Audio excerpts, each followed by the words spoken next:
Alors, bonjour à toutes et tous. J'attends que les gens se connectent un petit peu. Je laisse quelques petites minutes. Donc aujourd'hui, nous allons parler d'un sujet que vous connaissez très bien, l'affaire Betaram, mais je vais vous expliquer exactement donc où je me trouve. Je me trouve chez monsieur Jean-Marie Delbos, donc que vous commencez à connaître un petit peu par rapport à mes lives également, parce que c'est la 4e fois quand même que je viens chez ce monsieur, donc vous commencez à le connaître un petit peu.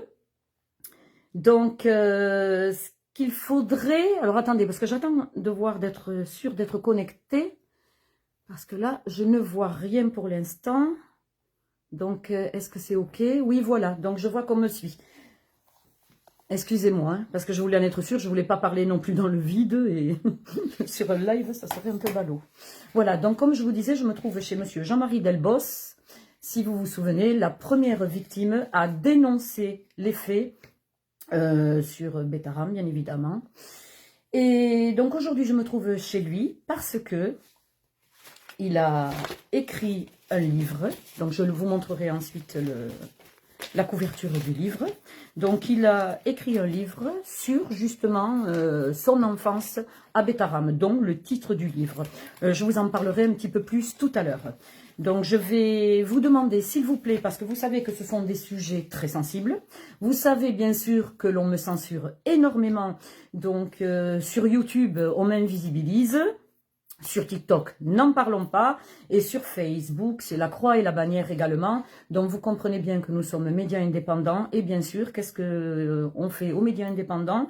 Eh bien, on essaie de leur clouer le bec, puisqu'ils sont là pour montrer la réalité des choses, contrairement aux médias mainstream que vous savez, qui sont financés, vous savez par qui, je ne vous le dis pas plus, vous le savez.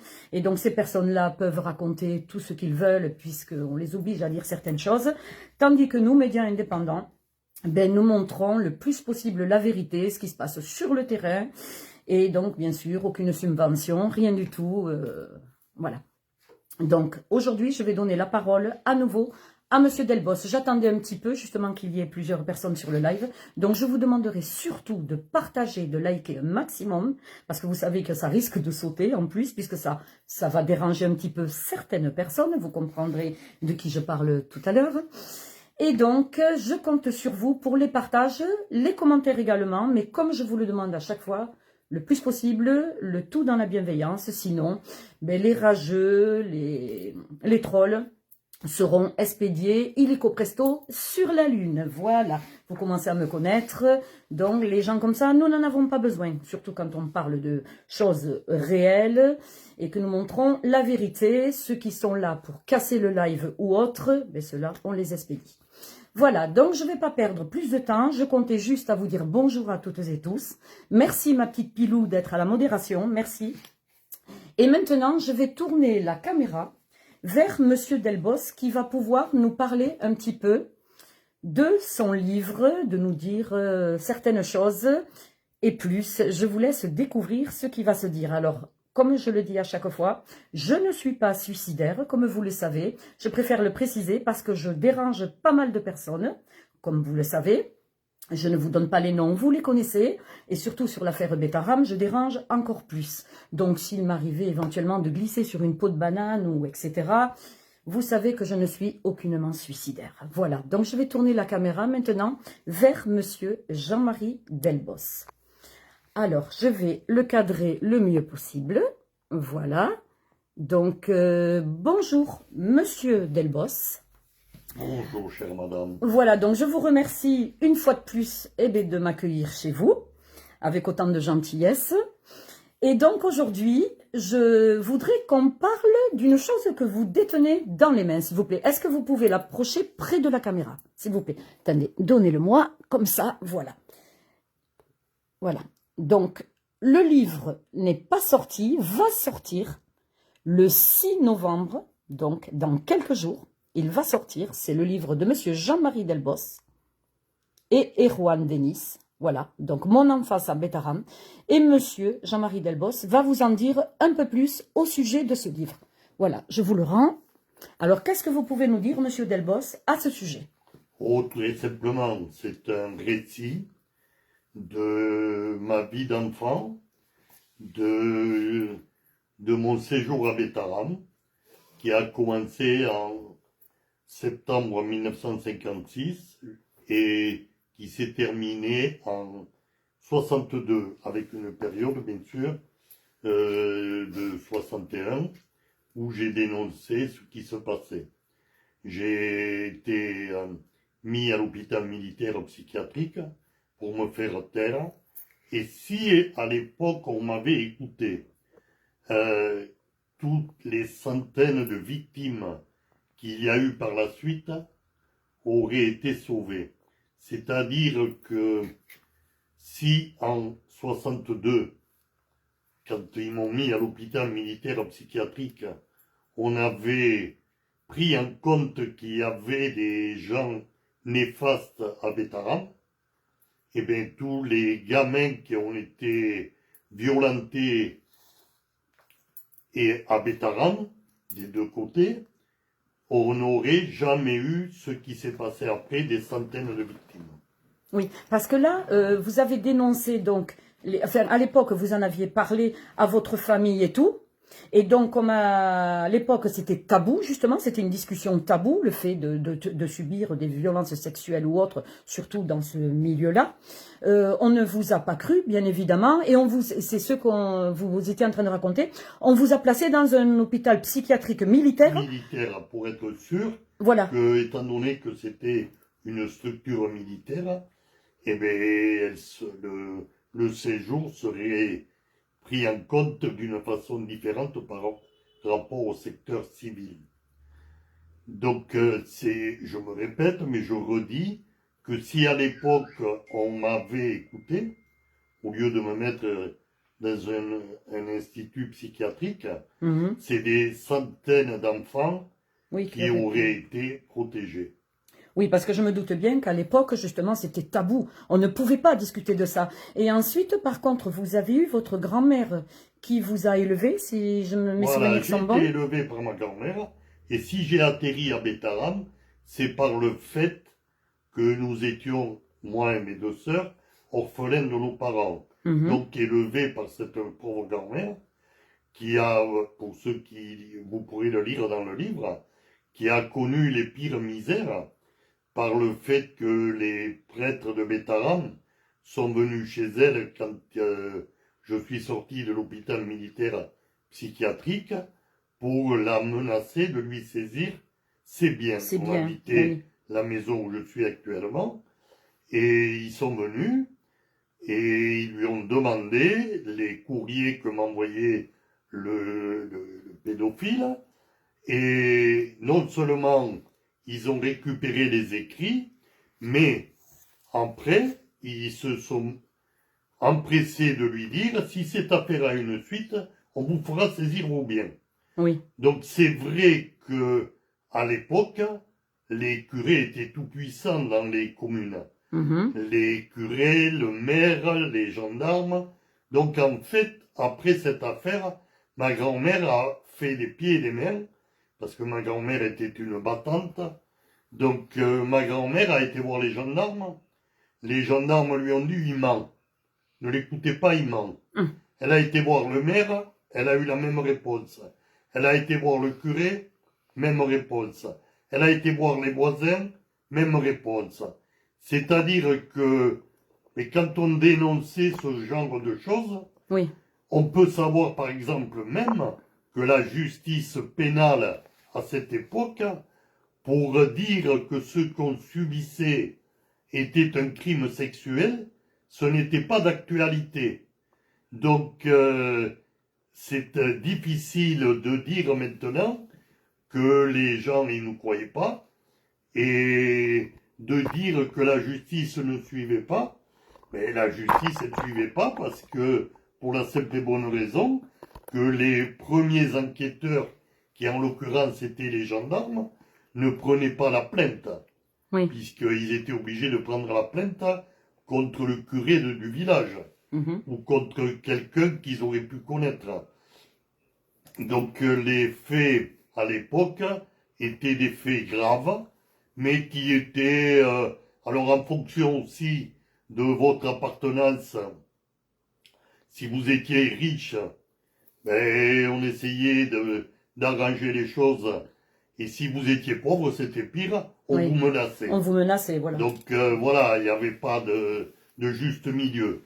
Et quand le récit du livre n'est fait que pour expliquer la situation à cette époque-là, c'est-à-dire en 1956, période à laquelle je me suis retrouvé à Bétaram. Ça explique pourquoi j'étais à Bétaram, orphelin de mes parents, des grands-parents démunis. Il n'y avait pas les aides sociales qu'il y a actuellement. Donc le curé du village s'est empressé de dire, mais il pourrait aller à Bétaram, mais bon, la scolarité est gratuite. Donc comme ma grand-mère avait souhaité que mais on fasse autre chose que de rester dans le milieu où on était toute fière de me confier au père de Bétaram. En plus, on lui avait bien dit que ça ne lui coûterait rien au niveau de ma scolarité. Sauf que cette scolarité, on a vécu les pires choses sur le fait que notre scolarité était payée par des bienfaiteurs. Et ce que j'écris d'ailleurs, si les bienfaiteurs avaient eu leurs enfants qui étaient traités comme nous, ils n'auraient pas été bienfaiteurs, je vous le dis. Parce que déjà au niveau de la nourriture, au niveau des endroits où on logeait, ben, pour ceux qui connaissent Bétaram, on n'était pas dans le collège. Le collège était l'endroit où se trouvaient les élèves qui payaient une scolarité. C'est-à-dire que l'apostolicat où je me trouvais, je l'ai découvert en rentrant, c'était en fait un petit séminaire, mais déguisé pour nous attirer. Parce que quand on est arrivé, on ne savait pas qu'on allait se retrouver, que quand on allait arriver, on allait se retrouver des gens qui allions être dans un petit séminaire. Au contraire, on croyait qu'on allait avoir une scolarité normale. Et donc, ben, on a vécu avec le minimum, on a vécu dans des conditions précaires, et on a vécu par rapport au collège, dont j'ai appris après ce qui s'est passé au collège. Donc nous, on n'avait aucun contact avec le collège. Parce que il ne fallait pas, d'ailleurs, très sincèrement, les relations avec les élèves du collège n'auraient pas été les meilleures. Parce que, étant donné ils nous appelaient la curaille. Donc ça vous dénote pourquoi on était là-bas.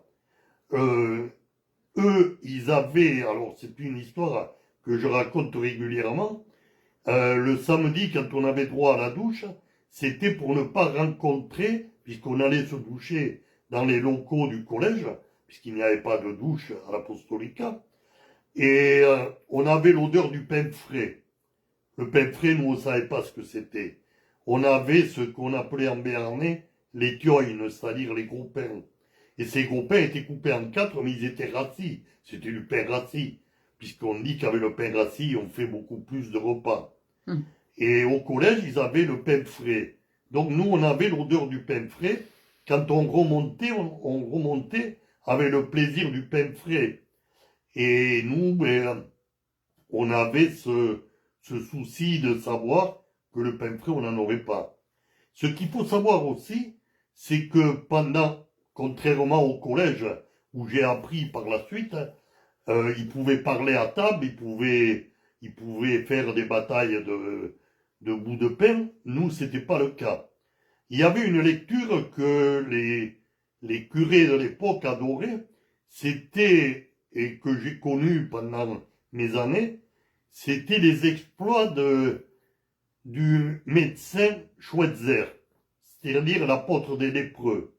Et on nous racontait l'histoire de Schweitzer à table, avec l'histoire des maladies des lépreux, des membres qui tombaient. Donc déjà, quand vous avez la nourriture qui n'est pas terrible, que vous avez des lectures de cet ordre, c'est pas pour vous mettre en appétit. Donc on mangeait par table, par grande tablée, mais par groupe de 6. Et quelque chose qui m'a marqué, c'était la distribution du pain à 4 heures. C'est-à-dire qu'à 4 heures, on avait un goûter que nos familles nous proposaient. C'est-à-dire que si par exemple on ouvrait une boîte de pâté le lundi, comme je raconte, on l'avait jusqu'au vendredi. Donc il n'y avait pas de frigo, on était des miséreux, il ne faut pas l'oublier. Donc Bétaram raconté par le collège, ça n'a rien à voir avec l'apostolicat. Qu'il y ait eu des violences au collège, on l'ignorait. On ne savait pas qu'au collège, il y avait des problèmes. On ne l'imaginait même pas. Et donc, quand la première année que j'ai passée à Bétaram, en CM2, ça s'est fort bien passé. J'étais avec un professeur qui avait été victime des politiques en Chine, donc qui avait été violenté par les Chinois de ce moment-là, et qui était le père Toucoulet. Le père Toucoulet était un basque qui dirigeait l'apostolicat avec fermeté mais humanité. Et tout ça se retrouve dans le fait que l'humanité à Bétaram n'existait pas. À part lui et celui qui m'a sauvé par la suite, je n'ai trouvé à Bétaram que 2 gars dont on pouvait parler d'humanité, Toucoulet et Descombs. Descombs étant celui qui m'a sauvé, qui a été dénoncé, mon pédophile, au directeur qu'on avait à cette époque-là, qui était Monsieur Couture, je dis les noms pour bien les situer.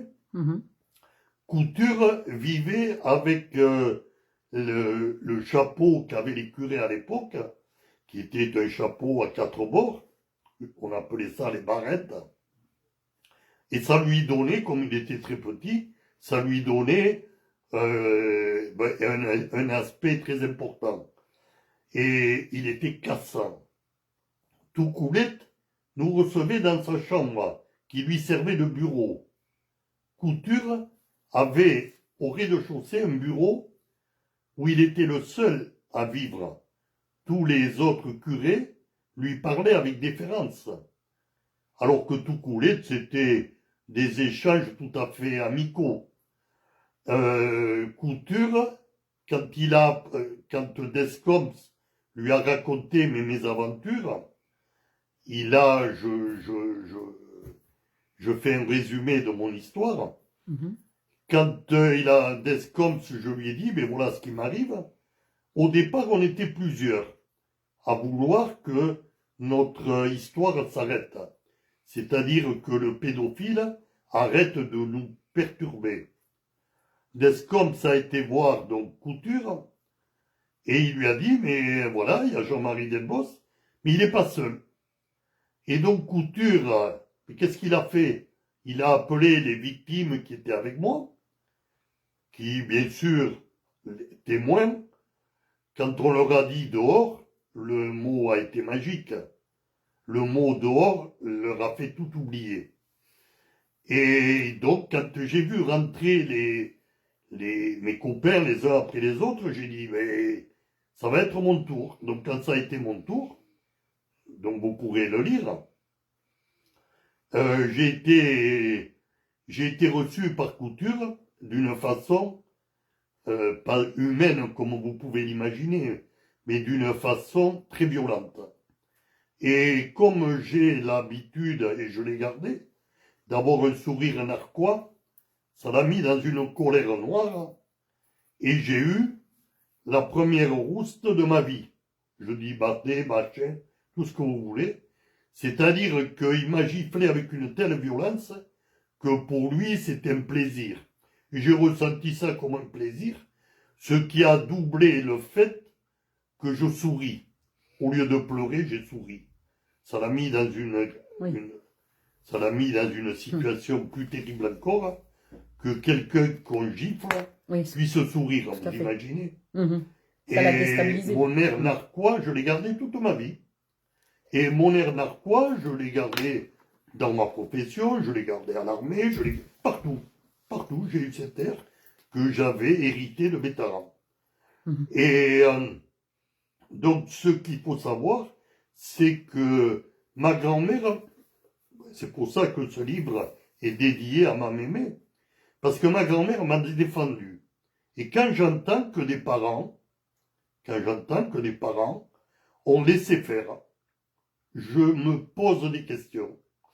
Parce que à l'époque, si Internet avait existé comme maintenant, j'ai coutume de dire que ma grand-mère aurait été à pieds joints sur Internet. Mais ma grand-mère avait l'avantage d'avoir ce qu'elle m'a donné, ce pouvoir de parole. Elle a fait le tour. Elle a été partout. Elle n'a jamais été écoutée. Et au contraire, ce qu'il faut savoir, c'est que on a été encore plus mal vu. Et comme il faut raconter l'histoire qui est racontée là des gitans, on avait un camp gitan qui était en bas de la maison où j'habite. Et ce camp gitan, on avait sympathisé, comme on disait, pauvre diable, on avait sympathisé avec ces enfants gitans, puisqu'on était du même âge, et que j'ai retrouvé avec l'âge que j'ai, qui existe toujours pour certains. Et donc, ben dans le village, on disait c'est les gitans. C'était plus simple. Pauvres, au contact des gitans, on ne pouvait être que des gitans. Et par rapport à la famille que j'avais, mais qui a disparu bien évidemment, la famille disait, ben ils sont orphelins, donc pas utile de s'embarrasser de gamins qui finiront mal. Parce que si vous êtes orphelin, vous ne pouvez finir que mal. Mais nous, on avait un avantage, c'est qu'on avait le respect.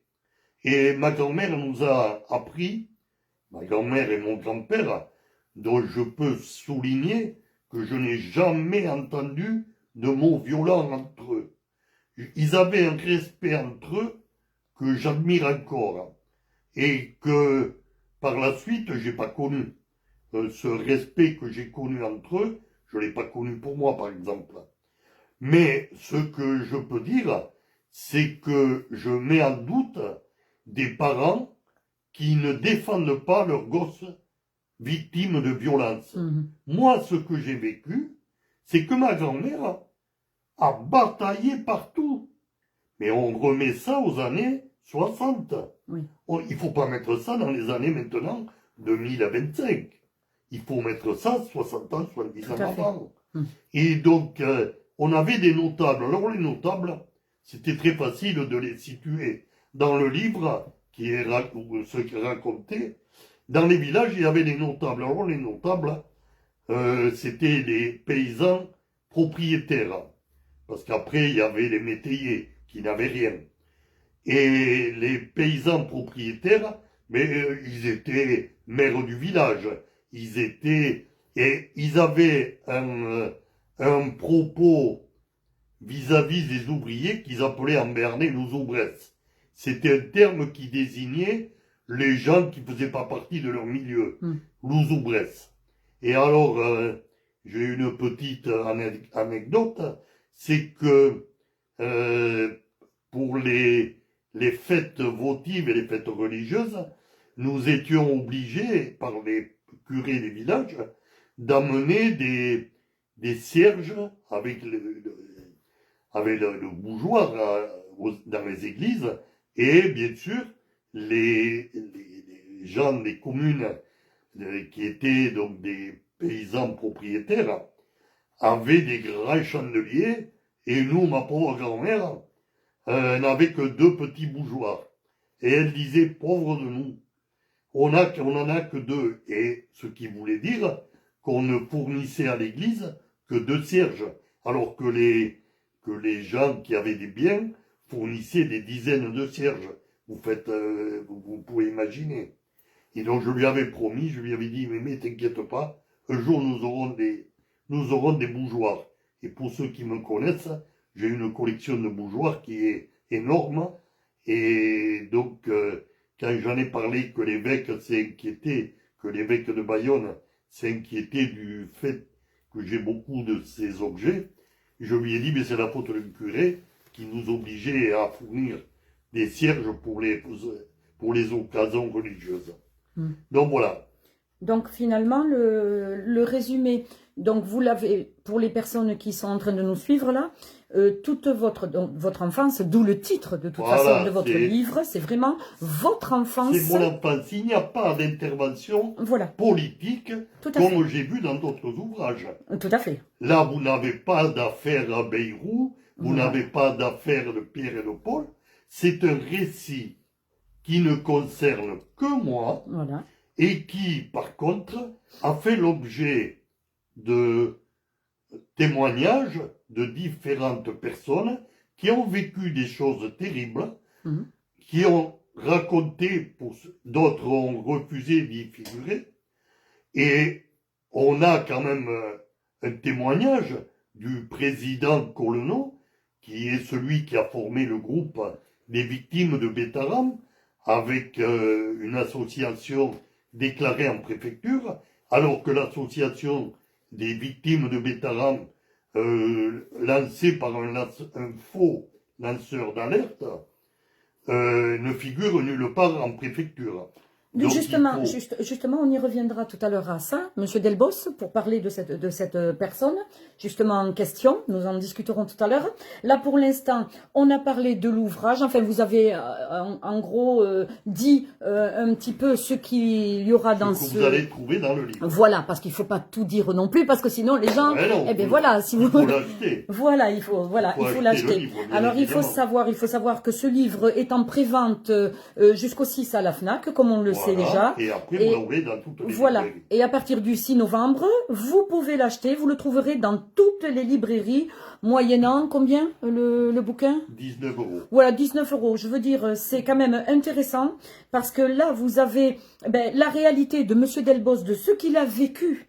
Et il peut parler, puisque comme je vous l'ai dit tout à l'heure, c'est la première victime à dénoncer les faits, justement, donc qui a subi des violences sexuelles, on peut le dire, de toute façon, vous en parlez dans le bouquin. Donc très important, parce que comme Monsieur Delbos parlait d'un autre livre qui est sorti, et on en discutera tout à l'heure vite fait, parce qu'on n'est pas là pour lui faire de la publicité, des choses quand même incohérentes étaient dans ce livre. Par contre, vous êtes, comme vous le dites à chaque fois, un électron libre. Il n'y a pas de politique derrière. Il n'y a pas de politique. Il n'y a rien derrière. C'est un récit, c'est bien marqué. Voilà. Récit. Ça, c'est très important. C'est un récit de ma vie.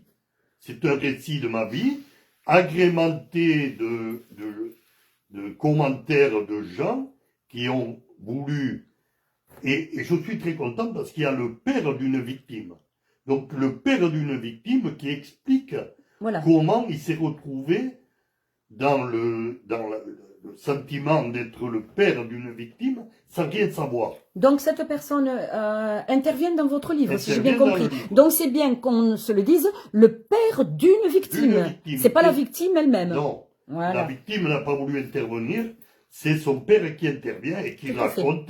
Donc il est libre en tant que parent d'une victime. Tout à fait. Après, vous avez Maître Blanco, vous avez deux victimes. Vous avez deux victimes qui racontent, et vous, dans le détail, ce qui se passait à Bétaram, dont un que je peux dire qui a eu beaucoup de courage. Il a été affronté son pédophile. Il a été l'affronter, il n'y en a pas beaucoup. Oui. Moi, le mien, il est encore en vie. Donc, oui, et il se trouve justement, voilà, il se trouve entre guillemets à Bétaram, justement, voilà. Quand je vous ai interviewé à Bétaram, vous étiez devant d'ailleurs. Il est à Bétaram. Et il se promène en toute impunité. Il est toujours en vie. Et surtout, il a reconnu les actes qu'il a commis sur moi. Mais pas condamné. Mais il n'a jamais été condamné. Voilà. Il vit en toute impunité dans ses 3-4 étoiles. Voilà, il se promène en voiture. Voilà. Il va au restaurant, il a la belle vie. Voilà. Donc, par contre, c'est vrai qu'après, beaucoup de victimes ont des auteurs qui sont décédés. Donc, moi, le mien, il a reconnu en garde à vue, il a été mis en garde à vue à la gendarmerie de Pau. Il a reconnu m'avoir agressé et il est toujours en vie. Voilà, il est en liberté parce qu'il a 93 ans aujourd'hui et je pense que monsieur est trop âgé pour qu'on lui fasse des misères. C'est bien ça. Oui, mais résultat, on ne peut pas dire que ce que je raconte est faux, Voilà. puisque l'auteur lui-même admet Oui. qu'il a été l'auteur de ce que je décris. Donc, qu'est-ce que c'est cette justice? voilà. Qu'est-ce que c'est cette justice? Moi, je peux comprendre que la justice est faite pour qu'on oublie et que la prescription existe. La prescription, c'est un mot magique qui fait qu'on va oublier.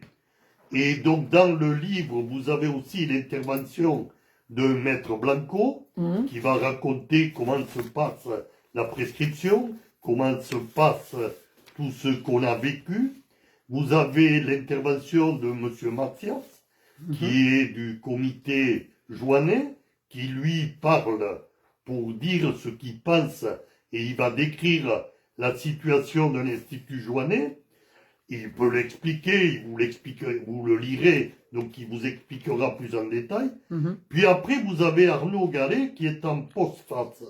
Postface, c'est-à-dire que Arnaud Gallet est le gars qui agit au niveau national pour la défense des victimes. Mais Arnaud Gallet est un gars qui est un monsieur. On en a parlé. Qui a subi lui-même, pas à Bétarame, comme précise, voilà, qui a subi lui-même des violences sexuelles. Plusieurs années, voilà. Plus tard que moi, bien évidemment. Mais il a pu parler de son expérience. Et il fait une postface dans mon livre qu'il a lui-même demandé. Personne ne l'a pris par la main pour le faire. Il a dit, je veux témoigner dans le livre de Jean-Marie Delbos. Donc il témoigne, je le remercie, je ferai tout pour lui être utile. Et c'est vrai que dans ces personnes qui parlent, ce sont des personnes qui parlent librement. Quand on m'accuse que un nom est cité d'une victime, le nom de la victime citée, elle est citée par son père. C'est différent, voilà. Et elle n'est pas citée à titre privé. Il est cité par l'intermédiaire de son père. Alors on me fait un procès de dire que ce gars-là figure dans le bouquin. Oui, il figure dans le bouquin, mais dit par son père. Mon fils X est la victime de tel curé, vous pourrez le lire, mais c'est le père qui raconte. Voilà. C'est le père qui dit mon fils. Donc quand on me fait le procès de parler de l'un ou de l'autre, si les parents veulent aider leurs enfants, ils en ont tout à fait le droit. C'est tout à fait le droit. Bien sûr, c'est légitime. Voilà. Et vous verrez, il y a un passage qui est qui est excellent. C'est le passage d'un élève dont l'auteur a été condamné, que c'est Maître Blanco qui a suivi l'affaire, qui a été condamné pour violence, puisqu'il a perdu une partie de son audition. Et c'est raconté dans la réalité des choses, puisque c'est une affaire qui a été jugée. Et là, vous pourrez prendre conscience que la justice a sanctionné, on va dire le mot, elle a sanctionné l'auteur avec une amende avec sursis. On imagine. Donc, un gamin, il perd l'audition, l'auteur est sanctionné avec sursis. Donc, on imagine, dans le lot de Bétarame actuellement, les victimes, comme je l'ai été, combien vont être indemnisées, combien vont être reconnus, on ne sait pas. On ne sait pas. Alors, heureusement, il y a la CRR qui intervient, il y a l'Institut Joannet, mais n'attendons pas grand-chose de la justice pénale. Parce qu'avec Maître Blanco, nous avons été à la cour d'appel de l'instruction, ou entre parenthèses, je dirais qu'on a été reçu, entre guillemets, avec tous les honneurs, puisque nous étions Blanco et moi-même, par des juges à qui j'ai dit, il m'a fallu attendre 60 ans pour être reçu par des magistrats. Je vous promets que ces gens-là, ils ont fait preuve d'une grande humanité. Mais ils ont les mains liées par la procédure. Et quand on entend que la procédure, mais c'est lié aux années, bon, prescription. Voilà. Facile. Bon, mais on sent bien que ces gens-là, ils sont honnêtes. Et ils s'aperçoivent que ce mot prescription, ils sont obligés, comme on a dit le procureur général, et il parle de prescription, qu'il ne peut pas aller plus loin. Donc, moi, je peux comprendre, mais moi, je vais m'en prendre aux députés. Moi, je vais m'en prendre aux politiques.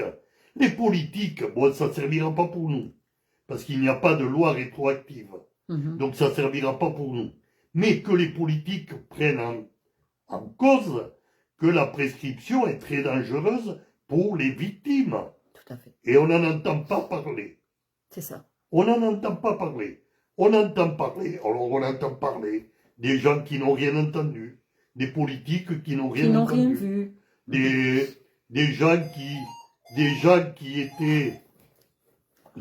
qui étaient dans le contexte du pouvoir politique et qui n'ont rien entendu, rien vu, que l'on trouve en photo à Bétaram, qu'on trouve en train de communier à Bétaram, et que ces trois personnes politiques disent qu'ils n'ont rien entendu et rien vu, mais dites-moi comment ils peuvent être à Bétaram, sans savoir qu'il se passe des choses. Comment on peut m'expliquer que l'un d'eux va à l'enterrement, l'épouse de l'un d'eux va à l'enterrement du pédophile Caricard, et sans qu'on le sache.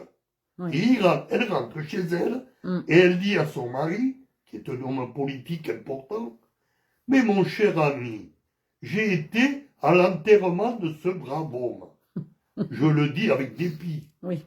Parce que je pense quand même qu'ils ont dû en parler avec d'autres mots. Mais ces gens-là, ils me disent qu'ils ne savaient pas. Mais dans les années où ça s'est trouvé, ils ne savaient pas. Mais le juge qui a mis en cause le pédophile, le tribunal qui a classé l'affaire, qui a dit circuler, il n'y a rien à voir, on l'envoie en Italie. Mais racontez-moi ce que vous voudrez. Racontez-moi ce que vous voudrez. On est dans un département où Bétaram existe depuis des décennies, où les hommes politiques se sont occupés de Bétaram pour leur donner de l'argent. Donc on ne sait pas que Bétaram existe. Il y a une prof qui dénonce les faits, on ne l'a pas entendu. Bon, moi je veux bien, on ne l'a pas entendu. Si on n'est pas appareillé, moi maintenant je suis appareillé, ça va un peu mieux. Mais Bayrou, il n'a pas dû être appareillé. Non, je pense. Pourtant, il a de grandes oreilles, il devrait entendre correctement. Il devrait avoir un pouvoir d'audition supérieur au mien. Mais bien sûr. Et moi, j'ai des problèmes ORL qui sont plus importants. Mais quand j'entends que ce monsieur, qui est un homme politique, qui a été aux plus hautes fonctions, pas la plus haute, heureusement, ça aurait été pour moi une catastrophe, et quand j'entends que ce monsieur, il dit « je tiens au courant de rien », qui viennent me le dire, quand il voit ma lettre que j'ai envoyée, qu'il a signée, quand vous le lirez sur le livre, quand j'entends que le député Vanier lui montre ma lettre à l'Assemblée nationale, on voit mon nom, on voit pas mon adresse, quoique, et que cette lettre, il ne l'a pas vue, il ne la voit pas, il est à l'Assemblée nationale et il ne l'a pas vue. Bon, donc il n'est pas au courant. C'est quand même assez impressionnant qu'une personne comme ça, en plus qui est au gouvernement, qui a été, on peut le dire, Premier ministre. Premier ministre, il a été ministre de l'Éducation nationale. Mais ce qu'il y a, c'est que... viennent me dire à moi j'étais au conseil municipal avec le président Collenot et avec une autre victime. On l'a vu quand Maître Blanco et Maître Marbeau, Madame Giserbe, quand on les a vus comment il les a agressés, parce qu'il disait la vérité, La vérité. mais nous, on était dans le public. Mais c'est malsain. Comment un homme politique de ce niveau peut en être rendu à dire ce qu'il a dit lors du conseil municipal?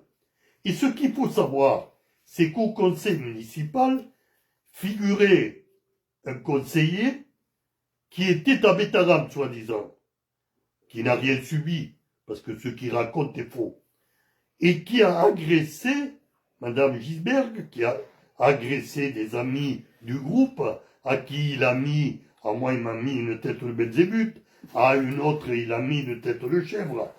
Et Bayrou, qu'est-ce qu'il nous dit?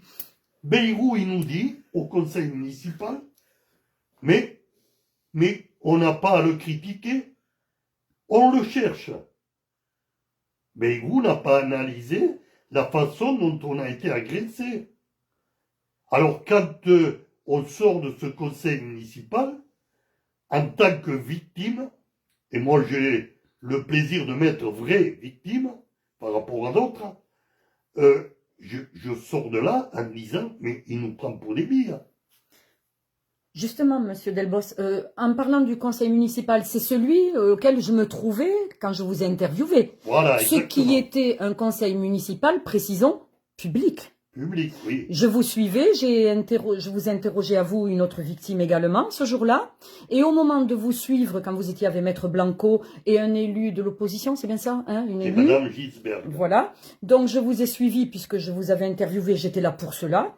On m'a arrêté gentiment en me disant que je n'avais rien à faire là. Et Oui, je suis repartie dans l'autre sens. Et pourtant, c'était public. Oui, j'étais en droit en tant que citoyenne. Vous avez eu les honneurs de commissaire de police.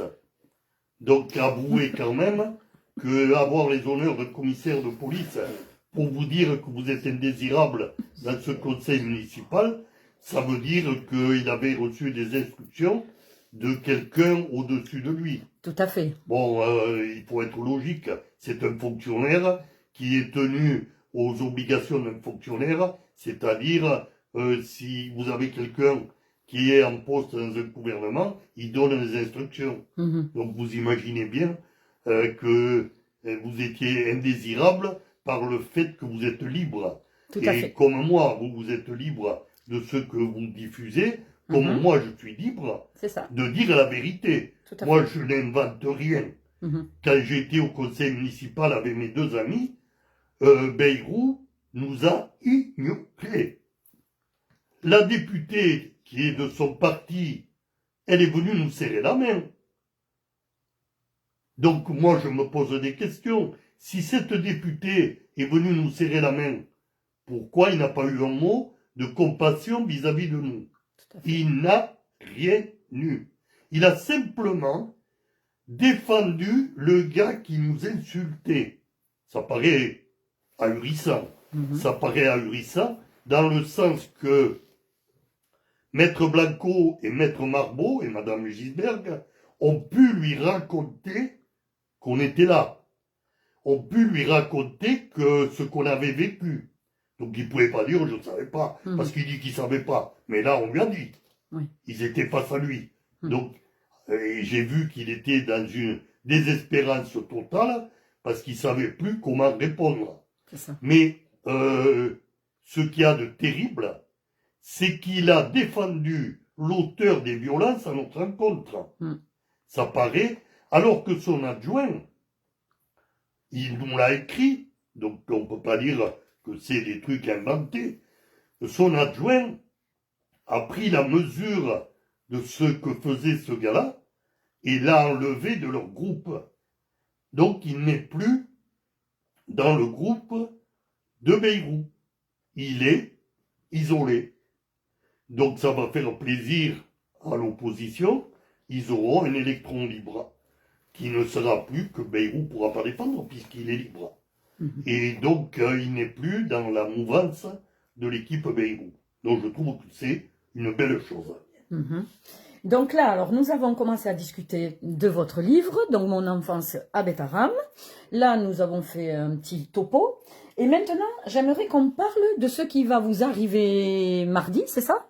Mais mardi, oui, je m'en vais faire la promotion de mon livre à Paris. Super. Avec les éditions Le Duc, qui sont les auteurs de l'ouvrage, enfin les concepteurs de l'ouvrage, et sur lequel ils ont fait figurer ma photo, dans lequel je suis arrivé à Bétarame. Donc mon enfance à Bétarame, avec ma photo, j'en suis très fier, parce que j'étais magnifique. Je suis tout à fait certain que les gens qui vont voir ma photo vont tomber en admiration devant moi. Bon, je les rassure, 70 ans après, c'est pas du tout la même chose. Monsieur Delbos aime faire de l'humour, comme vous l'avez remarqué. Mais c'est vrai, vous étiez tout mignon. Mais j'étais très mignon, et Oui. je l'admets. Il manque plus que l'auréole sur la tête. Et je l'ai maintenant, à 80 ans, j'ai une auréole sur la tête. Donc vous êtes content, donc vous allez pouvoir partir à Paris. Qu'est-ce qui va se passer? Je vais aller à Paris, alors moi qui suis habitué à vivre dans mon village, voilà, c'est ça. mettre une cravate, mettre une chemise blanche pour pouvoir aller, ça va être difficile pour moi. Voilà. Mais après, je vais m'adapter. Je m'adapte avec vous, donc je vais m'adapter aux télévisions de la capitale. Tout à fait. Après, bien sûr, malheureusement, vous vous doutez bien que les médias mainstream et tout, il faut quand même faire attention. Parce que vous savez que quand vous dites des choses, elles sont... J'ai déjà été interviewé voilà, c'est ça. par toutes les télés, toutes les radios, donc il n'y en a aucun qui me fait peur. Voilà, je me doute bien que vous n'avez pas peur de ça, mais vous avez bien vu, par contre, qu'il y en a qui ne racontaient pas ce que vous aviez... On le voit dans le contexte du fameux lanceur d'alerte qu'on a. Vous avez bien vu qu'il y a un lanceur d'alerte qui a été créé de toutes pièces par un journal local. Oui. Moi, je voudrais que ce journal local explique ce que fait ce lanceur d'alerte, qui était externe, donc qui n'a rien connu des nuits, de ce que pouvaient être les nuits, comme les racontent les gens dans mon livre. Qui allait manger le midi chez lui, le soir chez lui, à 4 heures il était chez lui. Bon, il raconte une histoire pour défendre Bayrou. Il fait figurer dans son livre Bayrou. Bon, après il a fait des campagnes... La fille de Bayrou aussi, hein. Et il a parlé de la fille Bayrou. Il a parlé de la fille Bayrou en disant qu'elle a été victime d'un curé de Bétarame. Et c'est pas un curé de Bétarame, c'est un curé diocésain. C'est le curé diocésain, donc, qui n'a rien à voir. Et Bétarame l'a bien dit. Bétarame a dit, on se désolidarise, on n'a rien à voir avec ce prêtre qui est un prêtre diocésain. Et quand on sait, parce que vous imaginez, j'ai eu des tas de gens qui m'ont appelé et qui m'ont dit, mais le curé dont on parle, c'est un non-violent. Comment on a pu le faire figurer dans un cas de violence envers la fille Bayrou? Donc vous imaginez, Bayrou, président du Conseil général, au Conseil des ministres, enfin partout, et sa fille, que lui ne savait pas. Et en fait, elle est victime de trucs terribles. Avec un père de Bétarame. Et le père de Bétarame, il n'a jamais existé. Il n'a jamais existé. Donc comment, dans ce livre, on peut faire figurer de telles inepties? Allez dire que Bayrou, on le soutient, c'est ce qui est dit dans le livre, alors que on soutient Bayrou de quoi? Comment des victimes de Bétarame, des vrais, j'ai toujours le truc de dire, des vraies victimes, peuvent parler de soutien envers un homme qui aurait dû être là pour les sauver. Tout à fait. Il ne l'a pas été. Qui viennent me dire à moi, les yeux dans les yeux, ce qu'il a dit à la télé, qui viennent me le dire à moi, qu'il accepte de parler face à moi. Et on verra. Parce que là, le rédacteur du livre et sa coéditrice, qui dit tout ce qu'elle raconte, tout ce qu'il raconte dans ce livre, mais ce livre est fait pour défendre Bayrou. Bon, c'est vrai que Bayrou leur avait offert de figurer à Matignon. Donc, il s'est rendu d'ailleurs à Matignon. Oui, il s'est rendu. Mais ils se sont rendus à Matignon, les gardes républicains étaient savoir clair, les cavaliers étaient avec les chevaux, et c'était vraiment le grand spectacle pour accueillir ces deux victimes de Bétaram qui finalement, on verra, n'ont pas été très victimes, mais qu'on a mis sur un pied, Oui. Et toutes les télés parlent de lui comme du lanceur d'alerte. Oui, parce que de et toute ça façon... me met en colère, parce que il défigure les victimes de Bétaram. Quand j'entends les propos du président Colonneau, qui a fait des recherches, Esquerre, pour le citer, n'a jamais fait de recherche sur Bétaram. Le président Colonneau a fait un travail énorme. Il a pu retrouver des propos du fondateur Gary Coyte. Esquerre, il n'a jamais fait des recherches sur Gary Coyte, puisqu'il défendait les curés. Justement, à ce propos, voilà, puisque vous avez donné son nom, de toute façon, ce n'est pas, je veux dire, une cachotterie. Tout le monde connaît le nom d'Esquerre, puisqu'il a été sur la première marche du podium, hein, pour la Matignon et compagnie. Il a même été reçu par Elisabeth Borne aussi, également. Bien évidemment. Donc ça a été un grand tralala, un grand ceci, cela, il a été très étoilé. Et donc aujourd'hui, ce monsieur, justement, quand vous dites monsieur Esquerre, il faut savoir, pour ceux qui nous suivent et qui ne le connaissent pas, nous on le connaît, c'est que ce monsieur est le porte-parole du collectif des victimes de Bétaram. Donc, ce que disait monsieur Delbos, c'est que monsieur Esquerre était externe. Il n'a jamais été au collège comme ont vécu les internes. Il était externe. Il mangeait le midi chez lui. À 4 heures, il était chez lui. Donc, je lis des trucs, d'ailleurs, où il se contredit. Oui. Et il a été victime de violences terribles. Alors il l'a dit quand on a été reçu par le procureur de la République. Le procureur de la République, quand même, moi je m'interroge. Procureur de la République, quand on a été au tribunal, et je l'ai dit dans des messages et textos, j'ai dit, moi j'ai été contrôlé, on a contrôlé ma canne, parce que je suis un peu handicapé, et on a contrôlé ma canne pour vérifier si ce n'était pas un maquila. Bon, je rassure tout le monde, je ne suis pas basque béarnais. En Berne, on n'a pas de maquila. Donc j'ai une canne tout à fait normale.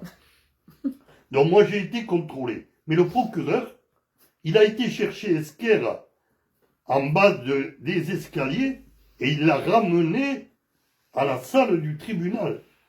Et qu'est-ce qu'il s'est dit à la salle du tribunal? Mais il s'est dit le mot prescription.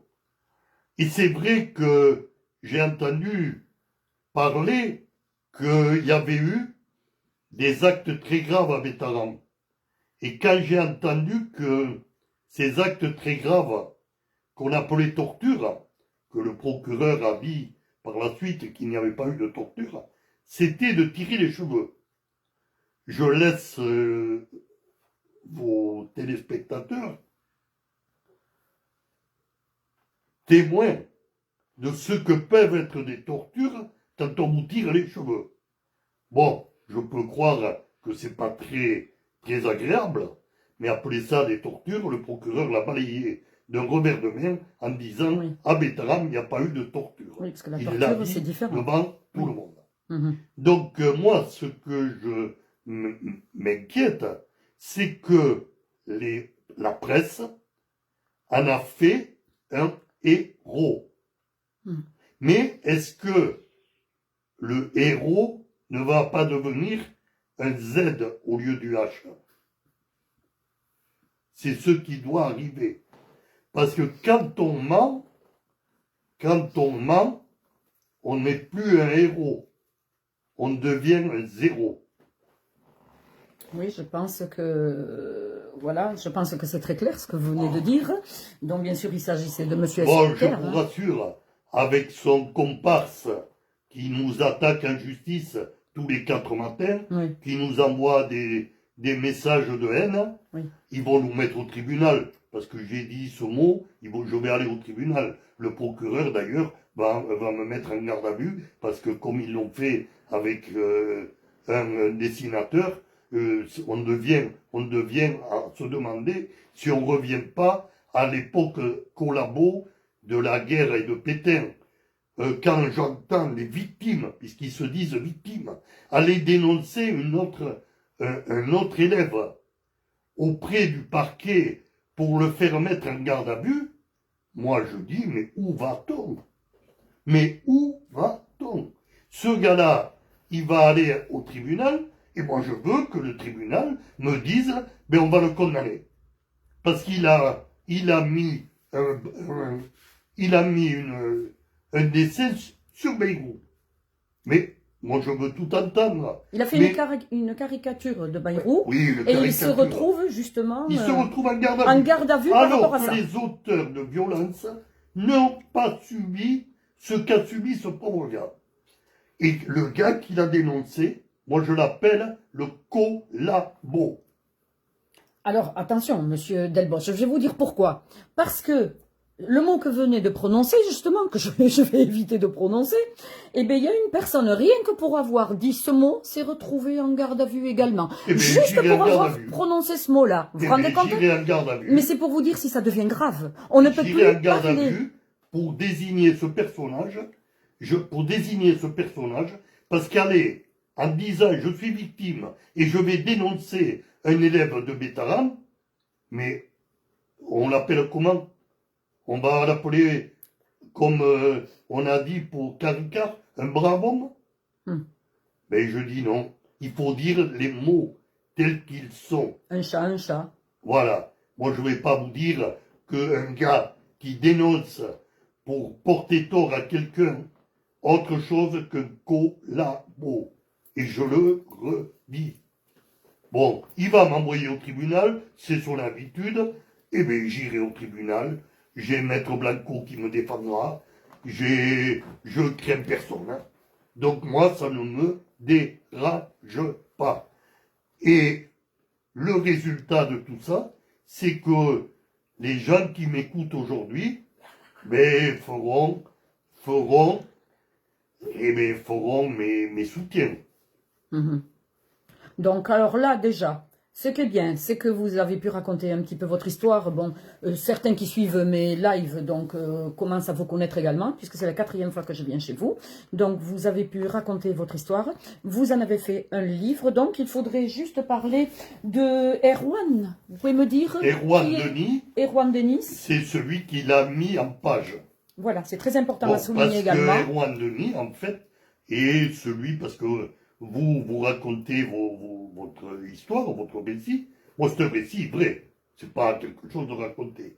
Mais Erwan l'a mis en page. Il faut quelqu'un qui soit du métier pour faire ce genre de choses. Donc, Erwan Denis est le gars du métier, comme vous avez dans tous les livres qui sont faits, vous avez quelqu'un qui le met qui fait la pagination. Tout à fait. Donc, eh bien, alors, qu'est-ce qu'on peut vous souhaiter? Eh bien, alors, voilà, beaucoup de ventes, parce que je pense c'est très important. Donc, vous le trouverez à partir du 6 novembre. Bon, de toute façon, maintenant, c'est dans quelques jours. À partir du 6 novembre, dans toutes les librairies. Donc, partout, on pourra le trouver partout. Donc, je vous invite à tous, justement, à bien repérer ce livre. Vous voyez, vous pouvez faire une capture d'écran. Voilà. J'espère qu'il y aura beaucoup de monde, au moins, pour entendre et voir un peu ce que raconte M. Delbos, la vraie histoire de Bétaram, de ce qu'il a vécu. Et on peut dire justement la vraie histoire, c'est-à-dire son histoire. Donc il en a tout à fait le droit. Il en a fait un livre. Et moi, j'ai plus qu'à vous dire, eh bien, courez, allez l'acheter, parce que moi, je vais faire la même chose. Et je vous assure que je pense que ça va faire beaucoup de bruit cette histoire, parce qu'il y a des bouquins qui sortent où il y a quand même certaines inepties dessus, certains mensonges dessus. Celui-là, par contre, on ne peut pas dire qu'il y a des mensonges. J'ai juste une chose quand même qui me taraude, c'est que comment ce bouquin n'est pas encore sorti. Tenez, je vous le rends. Ce livre n'est pas encore sorti, mais comment se fait-il que certaines personnes en aient eu vent? Oh ben, il y a certaines personnes. Comment ça se fait, ça? C'est Esquerre qui s'en est pris à l'écrivain, parce que en fait, il l'a eu, s'il a eu le livre tel qu'il dit, il l'a eu par des journalistes qui en ont été destinataires, tout simplement. Parce que ça n'est pas normal. Un livre qui ne sort même pas. Il l'a eu parce que, par les journalistes qui l'ont mis et qui l'ont mis sur un piédestal. Non, mais imaginez-vous quand même, monsieur Delbos, c'est quand même votre livre. Eh Il bien, n'est pas encore sorti. Et monsieur Esquer a eu ce livre. Il l'a détenu par des journalistes. alors, des journalistes, il n'y a que les journalistes. Il n'y a que les journalistes qui étaient au courant, qui pouvaient Voilà, le détenir. qui l'ont eu, exactement. Vous vous rendez compte, c'est quand même grave, ça. Mais non, c'est du travail journalistique. C'est comme les politiques. C'est quand même... Moi, je trouve ça grave qu'on détienne votre bouquin avant seulement qu'il soit sorti. Eh bien, c'est peut-être Bayrou qui l'a lu et qui lui a donné. J'aime votre humour, monsieur Delbos. Alors, par contre, il y a une petite surprise aujourd'hui, monsieur Delbos. C'est que, vous voyez, je n'ai pas... Alors, je vais parler à ma communauté maintenant. Je vous remercie, monsieur Delbos, en tous les cas, pour votre témoignage, votre livre. Donc, je vais le mettre sur les réseaux. Et surtout, ce que je suis ravie également, c'est que j'ai eu quand même l'exclusivité de votre livre, là. Vous avez eu l'exclusivité. Et ça me fait vraiment très plaisir. Pour moi, c'est une, comment on peut dire, mince, j'ai pas le mot, vous voyez. C'est bien, voilà. Vous avez l'exclusivité. Voilà, c'est ça. Merci à vous, monsieur Delbos, merci beaucoup à vous. Tenez, attendez, je le reprends pour tout à l'heure. Alors maintenant, je vais inverser la caméra vers moi. Parce que, justement, vous voyez, j'ai chaud, hein, je suis rouge, on dirait une tomate. Alors, il y a une petite surprise pour certains. Ça sera une petite surprise parce qu'il n'y a pas que monsieur Delbos chez monsieur Delbos. Voilà, j'ai une personne également qui va parler à la suite de monsieur Delbos. Et cette personne, monsieur Delbos l'a cité tout à l'heure. Cette personne, c'est monsieur Coleno Bernard. C'est le président de l'association des victimes de Notre-Dame de Bétarame. Donc vous voyez, c'est pas n'importe qui. Je pense qu'il y en a certains qui vont faire un petit arrêt cardiaque, je pense. Mais bon, je suis avec vous de tout cœur, hein, d'accord? Vous voyez de qui je parle. Voilà, parce que vous comprenez qu'ils ont vent de mon live, ils y sont dessus. Et donc je vous fais la grande surprise d'avoir ce monsieur face à moi qui va témoigner également. J'espère que ma surprise est très agréable pour vous. Alors, bonsoir, monsieur. Donc, je vous laisse vous présenter. J'ai dit votre nom et tout, mais je vous laisse vous présenter. Bonsoir à toutes et à toutes. Je m'appelle Bernard Coleno. J'ai 77 ans et j'étais à Bétarame de 1961 à 1964, de la 3e à la 1re. Est-ce que vous pouvez parler juste un tout petit peu plus fort, s'il vous plaît? Je recommence? Non, non, non, du tout, mais parlez un petit peu plus fort pour qu'on vous entende bien. Donc de la 3e à la 1re. Et ça a été pour moi une expérience terrible parce que un internat s'est transformé en internement. C'est-à-dire que à partir de la moitié de la 1re année, j'ai été systématiquement collé tous les week-ends. C'est-à-dire que je ne rentrais pas en famille, si ce n'est aux sorties obligatoires en milieu et en fin de trimestre. Et ma petite sœur se souvient que lorsque je rentrais, enfin que je ne rentrais pas à la maison, et lorsque je rentrais, j'avais des bleus sur la figure. D'où venaient ces bleus? Ben, le coup. Oui, mais qui justement les religieux, parce qu'il n'y avait que des religieux à cette époque-là. Le personnel était exclusivement composé de religieux, et il y avait un système organisé, c'est-à-dire que lorsque vous aviez une punition, il y avait plusieurs personnes qui étaient concernées les unes après les autres. Vous aviez le professeur qui vous faisait sortir de la classe. Vous avez un surveillant général qui venait qui venait vous prendre par les cheveux et qui vous emmenait jusqu'au perron, où vous restiez à genoux sur une règle en fer en général, pendant quelques heures parce qu'il fallait qu'il y ait une récréation. La récréation était importante parce qu'il fallait que vous soyez vus. Vous soyez vus sur cette sorte de pilori où on exposait les condamnés. Et si par la suite la punition s'arrêtait là, à mon époque ça ne s'arrêtait pas là. C'est-à-dire qu'après le perron, vous étiez convoqué au 1er étage, dans le bureau des surveillants généraux ou du directeur, et là vous vous faisiez tabasser. Alors chez les surveillants généraux, c'était à coup de ceinture.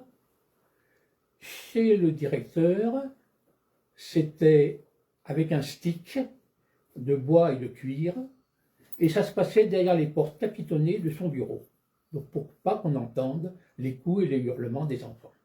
Voilà. Donc c'était assez violent, quoi. Enfin, je veux dire, ils ont employé des... Ah oui, puis c'était pas un coup, c'était 30. La punition standard, c'était 30 coups. D'accord. Donc 30 coups de ceinture ou 30 coups de stick. Et ensuite, eh ben, vous repartiez et vous avez tellement honte que vous ne disiez rien. Voilà, je voulais en venir à ça. Justement, donc vous n'avez rien dit, vous, dans votre situation. Est-ce que vous en avez parlé autour de vous, à votre famille Ben, mes parents, ils ne pouvaient pas me croire. Oui, voilà. Mes parents, ils étaient arrivés à Pau 1 an avant. Donc ils n'avaient pas la connaissance de toutes les rumeurs sur Betaram et de toute la réputation de Betaram. Mais lorsqu'ils ont cherché un établissement, un pensionnat pour que je passe ma scolarité, ils se sont tournés vers le curé ou vers les collègues qui lui ont dit, bah, écoute, il y a Betaram. Mets ton enfant à Betaram, là il sera entouré, encadré. C'est ce qu'on disait avant, Betaram était une punition en quelque sorte. Oui, c'était si tu n'es pas sage, tu iras à Betaram. Tu iras à Betaram. Ça, tous les enfants de la région l'ont entendu. Oui. Toute la région, parce que c'était ça. Mais personne ne se posait la question, mais pourquoi est-ce que quand on n'est pas sage, on va à Betaram? Qu'est-ce qui se passe donc à Betaram? Alors ça, on n'en parlait jamais. Les enfants devaient avoir peur, justement, d'entendre ça. Justement, si les parents leur disaient je vais te mettre à Betaram, même si c'était un enfant, je veux dire, gentil ou autre, ils devaient avoir peur, le fait d'aller à Betaram. Ah oui, ils n'y allaient pas de leur propre gré. Hein.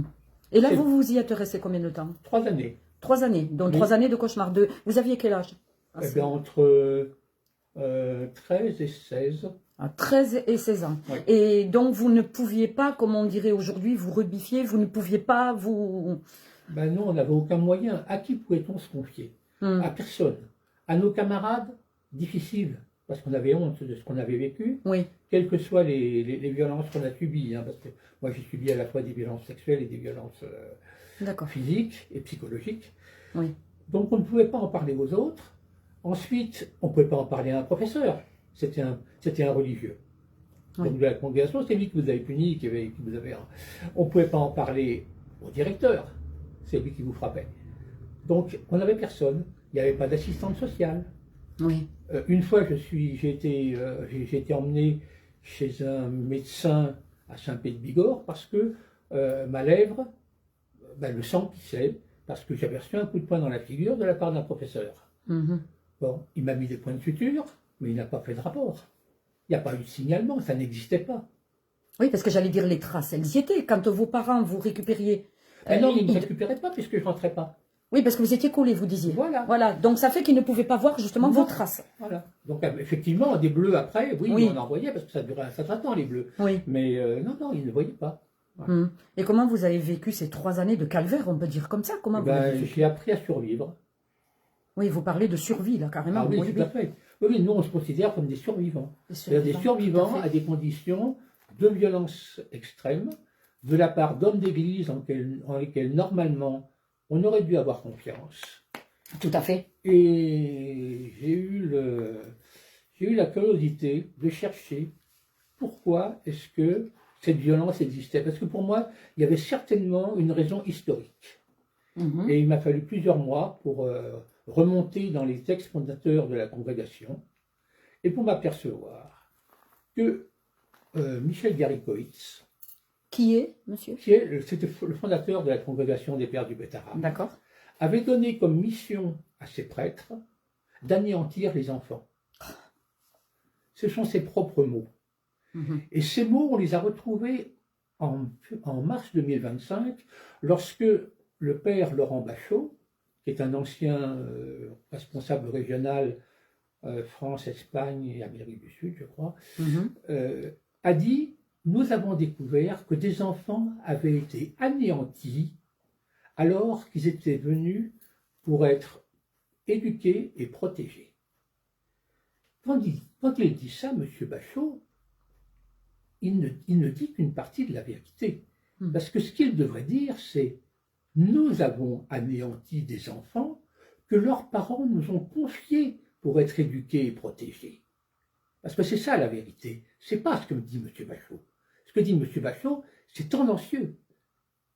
C'est une absence de responsabilité. Je ne suis pas responsable. Nous ne sommes pas responsables.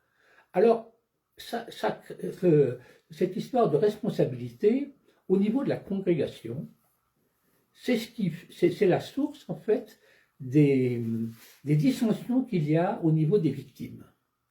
Parce qu'il y a deux types je dirais, il y a deux groupes de victimes. Vous avez un collectif qui a comme porte-parole quelqu'un qui est très proche des pères de Betaram, qui s'appelle M. Esquer.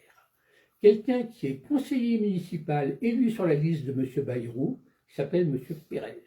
Vous avez aussi un journaliste d'une radio catho, qui s'appelle M. Pascal Gielly. Donc vous avez la congrégation, Bayrou et l'Église. Or, ce sont ceux que nous mettons en cause. Parce que nous disons, la congrégation, quand on regarde sa genèse, elle a été créée comme une organisation terroriste, une sorte de djihad catholique qui est là pour anéantir les autres. C'est dans les bases de la congrégation. C'est le texte fondateur de la congrégation. Et ces gens-là l'ont fait. Ils l'ont fait. Mais ils ne le savaient pas parce que personne ne se plaignait. Donc ils ont découvert qu'ils avaient réussi leur mission. Vous vous rendez compte? C'est grave. Alors quand on accuse ça, eh bien, ces trois personnes dont je vous ai parlé, elles ne sont pas d'accord. Parce que ce sont ces organismes, justement, que l'on met en cause. Et donc, qu'est-ce qu'ils ont fait? Ils ont exclu tous les gens qui n'étaient pas d'accord avec leur façon de faire, c'est-à-dire dire, les seuls responsables, ce sont les deux professeurs, enfin les deux surveillants qui sont encore vivants et sur lesquels tout va retomber. Et nous, on leur a dit non, non, non. On a en face de nous une organisation criminelle. C'est elle qui doit être accusée et c'est elle que nous allons dénoncer. Alors nous l'avons fait. Nous l'avons fait à deux endroits. Nous nous sommes adressés d'abord au Vatican. Au Vatican parce que la congrégation des pères du Betaram est de droit canonique, c'est-à-dire qu'elle dépend du Vatican.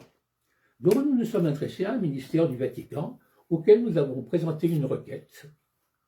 Ensuite, nous avons mis en évidence un dysfonctionnement de l'enseignement catholique qui a laissé les pères de Betaram administrer l'établissement non seulement au niveau de la direction, mais au niveau de l'organisme de gestion qui normalement recrute les personnels et nomme le directeur. Et qu'est-ce qui s'est passé? Eh bien, le directeur de Betaram était président de cet organisme de gestion. C'est-à-dire qu'il avait tout dans les mains. Il se nommait lui-même, il se payait lui-même, et il n'était pas le seul. Donc la congrégation, elle a noyauté l'organisme de gestion mis en place par l'enseignement catholique. Et l'enseignement catholique a laissé faire. Donc les gens étaient complices. De même pour les parents d'élèves. Quand vous regardez les statuts des associations de parents d'élèves qu'il y a eu à Betaram, vous trouvez que les parents d'élèves sont là pour soutenir les éducateurs. Alors qu'est-ce qu'est un éducateur à Betaram? C'est un surveillant. C'est un surveillant, qu'est-ce qu'il fait le surveillant? Il punit, il frappe. Et plus la fonction s'est laïcisée, plus ils ont frappé de façon aléatoire. À une certaine époque, il suffisait de croiser un surveillant dans la rue, dans la cour, pour être frappé. Il frappait, comme ça, voilà. C'est ce à quoi on est arrivé. Alors pourquoi? Parce que la congrégation a recruté des brutes et des pervers dans ses prêtres d'abord, puis dans ses surveillants, au fur et à mesure du remplacement du personnel religieux par le personnel laïque.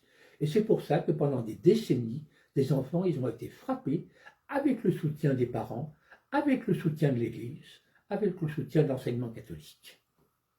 Et rien n'a été dit, rien n'a été puni. C'est en toute impunité. Et le pouvoir politique, on parle de M. Bayrou. M. Bayrou n'est pas une de nos cibles, parce qu'il n'est pas responsable des violences, mais il est complice. Il est complice parce qu'il est amnésique. C'est-à-dire qu'il a une amnésie sélective. Voilà. Ah non, je ne me souviens pas. Alors lui, ses souvenirs s'arrêtent à 30 ans. Mais à 30 ans, déjà, il ne sait plus de quoi il se souvient et de quoi il ne se souvient pas. Personnellement, comme pour M. Delbos, puisque nous sommes pratiquement contemporains, nos souvenirs, ils ont plus de 60 ans. Et ils sont extrêmement vifs. Moi, je peux vous raconter ce que j'ai subi. Je peux vous raconter les confessions privées dans la chambre d'un curé où il fallait que je raconte mes rêves érotiques et mes aventures amoureuses sous couvert de la confession. Vous vous rendez compte l'image que j'ai de l'homme d'église, l'image que j'ai des sacrements, l'image que j'ai de ma foi? Comment est-ce que moi j'arrive encore à croire alors que j'ai vécu des choses pareilles? C'est terrible. Une question, si je puis me permettre de vous la poser. Est-ce qu'aujourd'hui, est-ce que vous étiez croyant à l'époque, vous ne l'êtes plus par rapport à ça, ou vous l'êtes toujours, ou comment ça se passe pour vous? Alors, je suis toujours croyant. Voilà. Par contre, je n'arrive pas à dire la fin du credo. Vous savez, quand on dit à la Sainte Église catholique, là je me tais, je ne peux pas parler. Hein, la communion des saints, je me tais. Je me tais parce que l'Église m'a trahi. L'Église m'a brutalisé. Et ça, et ma foi a quand même résisté. C'est très dur, je peux vous dire. Comment vous l'avez vécu dans votre chair? Vous êtes blessé même aujourd'hui, à l'âge que vous avez. Comment a été votre vie? Je suppose qu'il y a eu des répercussions par rapport à ce que vous avez vécu dans votre vie personnelle, je veux dire. Alors, il y a du bon et du mauvais. Alors, je vais parler du bon parce que c'est quand même important. Tout le monde parle de ce qu'on a vécu, mais non, il y a quand même des choses.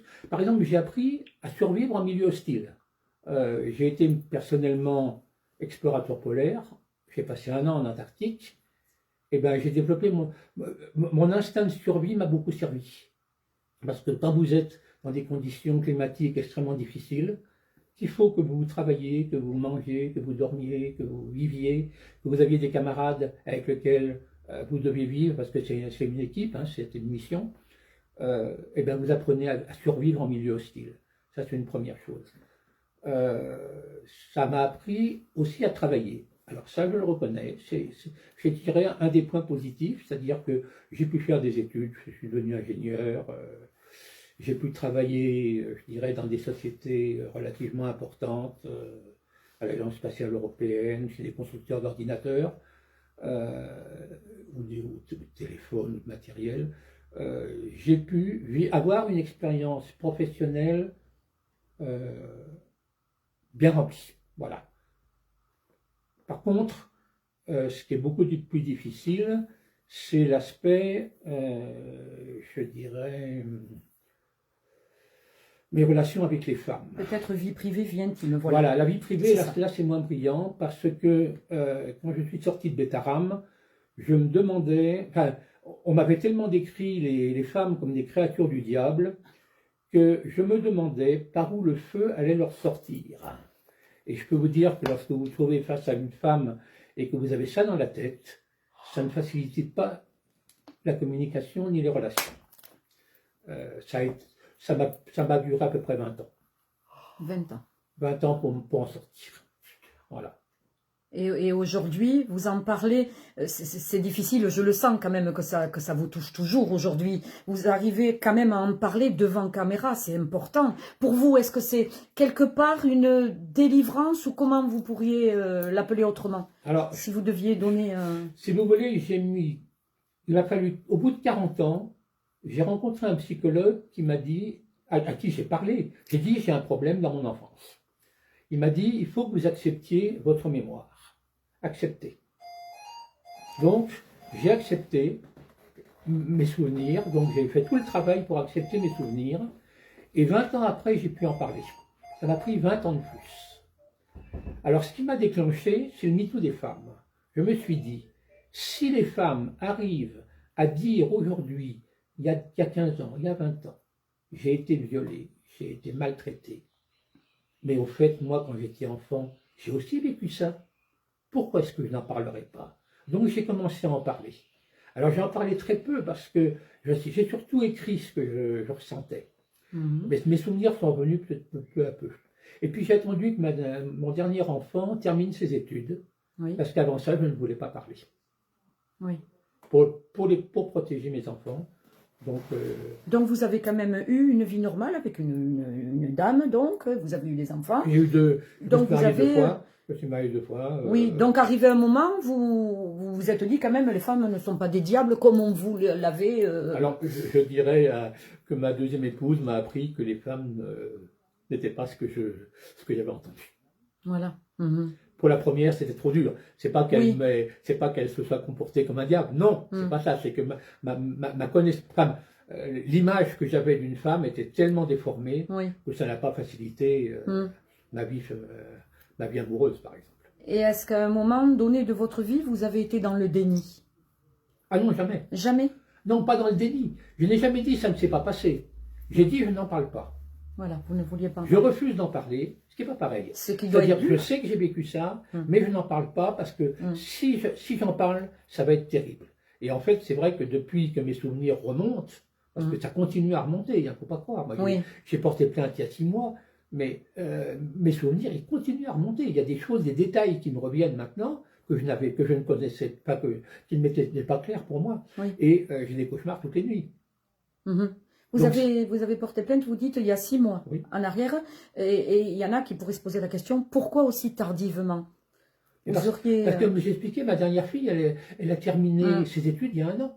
Oui, d'accord, juste un an, oui, donc c'était tout. Voilà, Oui. donc vous ne l'avez pas... Oui, tant qu'elle était en études, je ne voulais pas. Oui, vous ne vouliez je ne pas. voulais pas. Tout à fait. Voilà, donc parce que j'ai une dernière qui est très, très jeune par rapport à moi, elle a 52 ans de moins que moi, Oui. ce qui est un très très beau écart.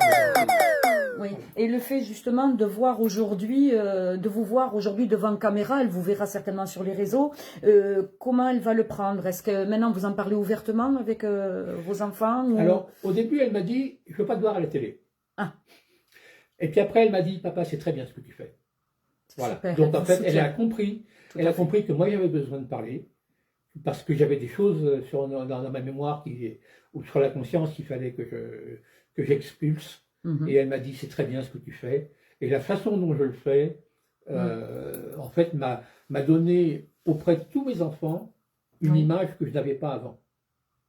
Parce que mes enfants ont compris que si j'avais eu des blocages dans leur éducation et dans mon âge de parent, dans ma fonction de parent, c'est peut-être que j'avais eu des choses graves qui s'étaient produites dans ma vie et je les en ai préservées.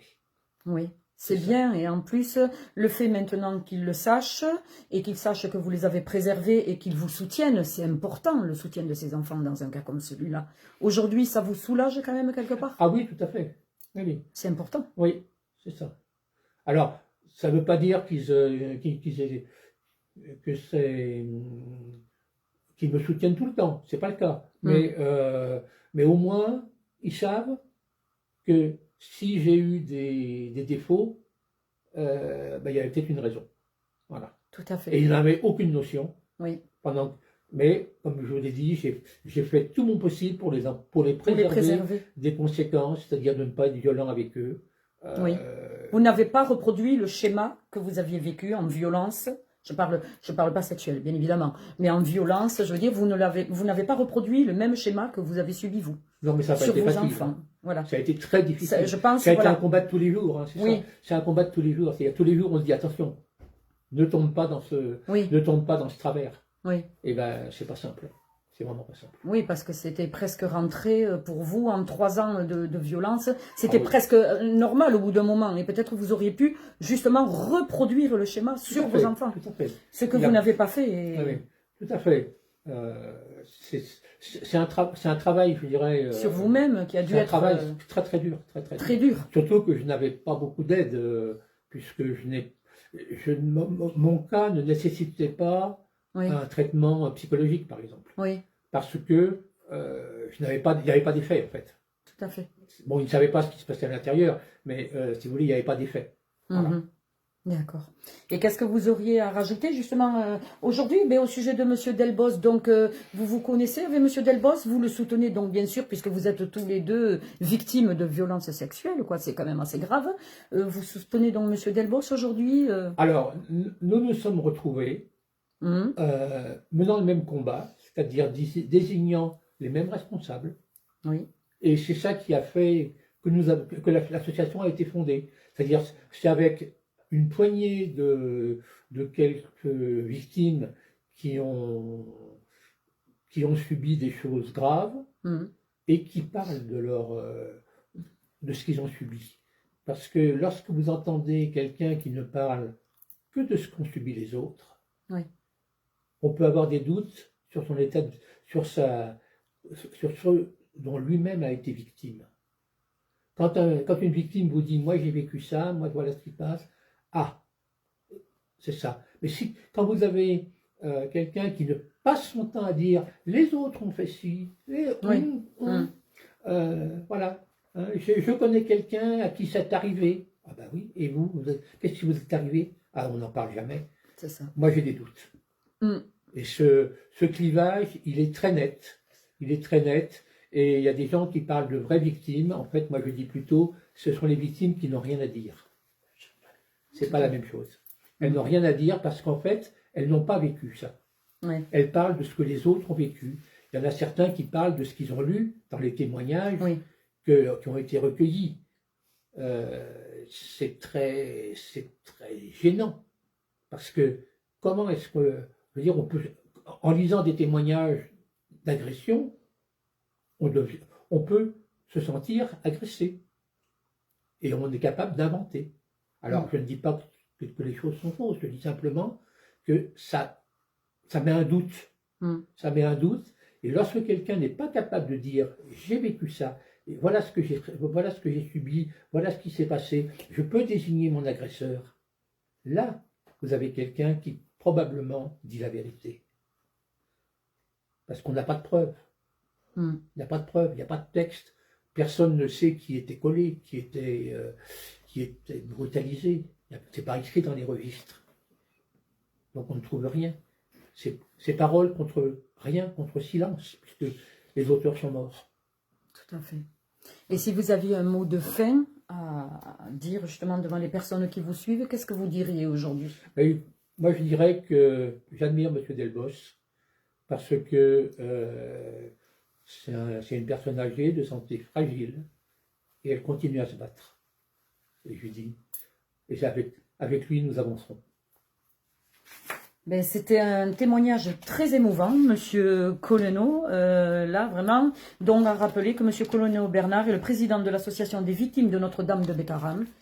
Donc c'est vrai que c'est un récit très dur à entendre également. Je connaissais celui de Monsieur Delbos, mais pas le vôtre. Et en tous les cas, je vous remercie pour la confiance que vous m'avez apportée, vraiment, de vous être exprimé devant la caméra. Je sais que ça n'a pas été facile pour vous, mais je vous en remercie infiniment, monsieur. Merci à vous aussi. Merci beaucoup. Au revoir. Alors, ce que je vais faire, je vais inverser la caméra. Voilà. Donc, je tenais à remercier infiniment ces deux personnes. Vous voyez, comme quoi, c'est bien d'entendre la vérité sur Bétharram.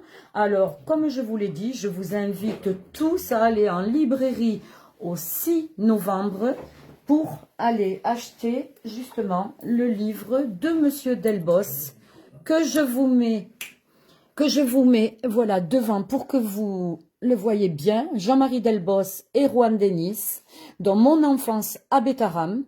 Donc vous le trouverez à partir du 6 novembre dans toutes les librairies. En tous les cas, une chose est claire, c'est que c'est une sacrée histoire, l'affaire de Bétharram, et il ne faut pas la laisser de côté. Dites-vous bien ça, parce que c'est trop facile. Ça aide beaucoup de personnes néfastes, nuisibles autour de cette affaire. Et donc, ça aide ces personnes. Donc, je suis là, les propos qu'ils ont tenus n'engagent que, mais je suis là pour leur donner la parole. Le média indépendant sert à ça. Et comme je le disais, les petites menaces indirectes ou sur les réseaux dire celle-là c'est une journaliste, elle vaut rien, ceci, cela, ce n'est pas grave. Moi perso, ça ne me dérange pas. Vous savez, je suis couverte pour des hivers à venir avec tout ce qu'on me met dessus. Ça ne me gêne aucunement. Donc, vous me ferez pas flancher. Mais les petites menaces indirectes, etc., je ne me laisserai pas faire, vous vous en doutez. Donc, je dirais simplement à certaines personnes qui se reconnaîtront, dont les noms ont été cités là-dessus, puisque j'ai été moi aussi gentiment jetée, comme on peut le dire, de ce groupe de victimes. Voilà, donc j'ai juste à dire, vos petites menaces ne m'inquiètent pas. Et donc s'il y avait aussi, comme je le disais tout à l'heure, je glissais éventuellement sur une peau de banane, on aura vite fait le tour de comprendre ce qu'il se passe et l'affaire irait au-delà. Donc me menacer en personne ou autre, comme je vous l'ai dit, ne m'inquiète aucunement. Par contre, je suis là pour entendre ce que M. Delbos avait à dire et M. Coleno, donc, qui était très important à entendre. Donc, je vous invite à tous à partager, à liker un maximum ce live. Et je vous dis de le partager parce que, bien sûr, qu'est-ce qu'on veut faire de ma personne? C'est me faire fermer ma bouche. Vous voyez, j'ai une bouche, je l'ouvre encore, hein, on ne me l'a pas encore cassée. Mais pour vous dire, voilà, qu'on met tout en œuvre pour que je me taise. Mais je continuerai à faire ce que je fais. N'en déplaise, et comme je l'ai dit, quand je suis allée à un conseil municipal public, je suis désolée, c'est public, j'avais tout à fait ma place comme tout le monde, j'aurais même éteint ma caméra s'il le fallait, mais bien sûr, comme c'est ma personne qui dérange, on m'a dit non, vous ne passez pas, vous avez vu mon live le jour où j'ai interviewé M. Delbos devant la mairie, et ma carte de journaliste indépendante n'a servi à rien parce qu'ils se sont octroyés le droit de me dire, vous n'avez rien à faire là, je suis désolée, j'ai ma carte, elle est bien réelle, hein, je fais partie d'un journaliste, je fais partie d'un, comment on dit, de syndicat de journalistes, je paye cette carte, elle est tout à fait valable, j'ai un numéro dessus, je suis identifiable, j'ai un certicode, alors quand certains disent, cette journaliste, ça n'en est pas une, mais c'est normal, c'est parce que je dérange et on ne veut pas que je parle. Mais je continuerai parce qu'il y a plein d'affaires, mais justement de cet ordre-là, que les médias mainstream ne veulent pas s'occuper parce qu'ils sont, vous savez, pour qui, donc ils ne peuvent pas parler, pieds et poings liés, tandis que moi, je suis comme M. Delbos, un électron libre. Donc, si j'ai envie d'interviewer et laisser parler les personnes, eh bien je leur donne la parole, voilà. Et ça ne plaît pas du tout là-haut. Vous comprenez pourquoi je suis indésirable, mais ce n'est pas grave. Voilà, je tenais à vous remercier à tous de votre écoute. Je remercie encore infiniment Monsieur Delbos et Monsieur Coleno Bernard. Et je leur dis à très bientôt. Je lui souhaite un très grand succès avec son livre. Voilà, mon enfance à Bétaram. Et quand certaines personnes disent, en tant que journaliste, n'a pas le droit de donner son point de vue, je suis désolée. Je donne mon point de vue sur le bouquin et j'en fais la promotion pour Monsieur Delbos et ça ne me pose aucun problème. Vous voyez ce que je veux dire? Voilà. Donc les rageux, les trolls, continuez à me massacrer un petit peu, ça me donne un peu plus de visibilité, c'est formidable. Et je vous en remercie.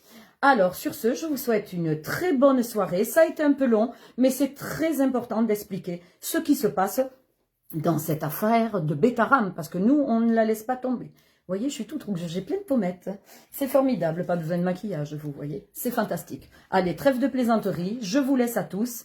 Merci ma petite Pilou à la modération. Merci beaucoup à tous ceux qui étaient présents sur le live.